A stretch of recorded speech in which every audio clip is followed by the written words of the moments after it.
Welcome back. September is National Suicide Prevention Month. Mental health advocates, survivors, and allies are bringing attention to the resources available for people who are struggling with thoughts of suicide. I'm joined this morning by Dan Egan, chair of the Capital Region chapter of the American Foundation for Suicide Prevention. Thanks so much for being here. Yeah, thank you for having me, Giuliana. It's my pleasure. So you're getting ready for your biggest fundraising event of the year. It's happening tomorrow. We've been able to talk and kind of preview it as the month got underway, but you're in the final stages. How do you feel about tomorrow? Yeah, we're very excited, a little bit nervous about the weather. Really hoping that rain doesn't make it up to Saratoga. It looks like it's not gonna, so fingers crossed we have a beautiful day. And tell me about the meaning behind this walk. It's called the Out of the Darkness Capital Region Walk for Rita.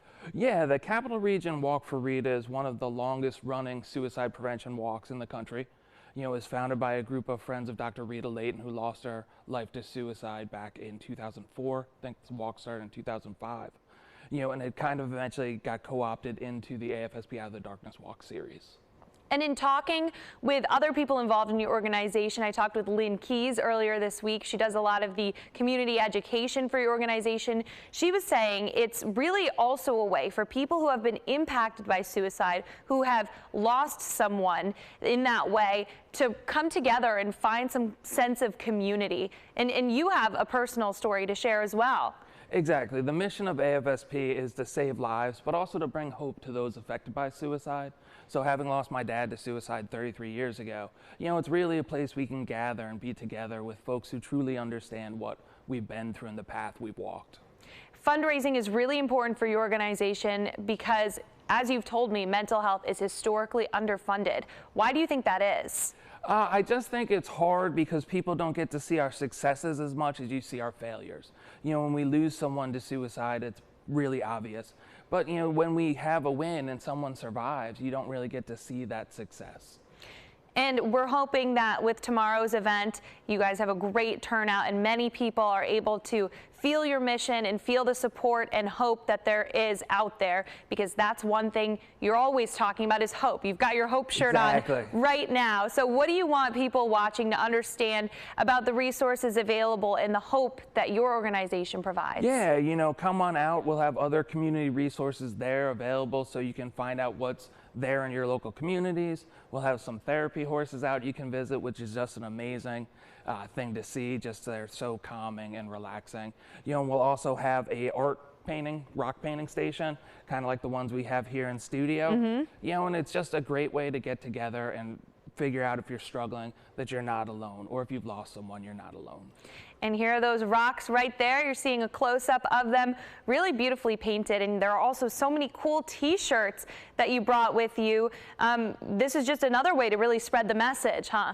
Exactly. Like, we sell all these and the money goes directly to help support the chapter, which allows us to do all our programming free of charge when we do it in the local area.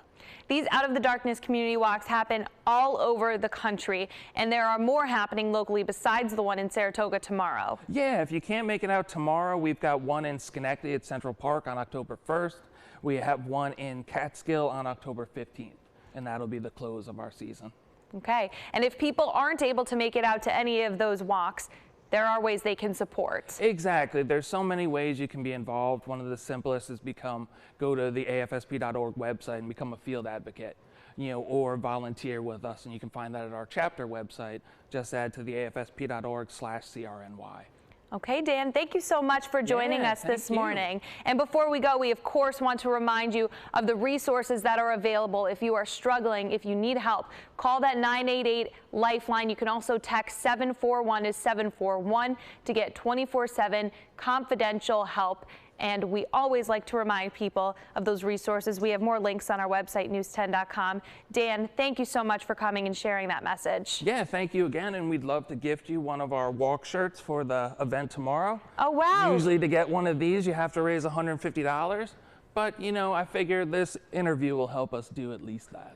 Thank you so much. We appreciate you and spreading your message, and hopefully, fingers crossed for tomorrow for the weather. Fingers crossed. I'll talk to Matt. We'll see what he can do. Yeah, see if he can keep that down south.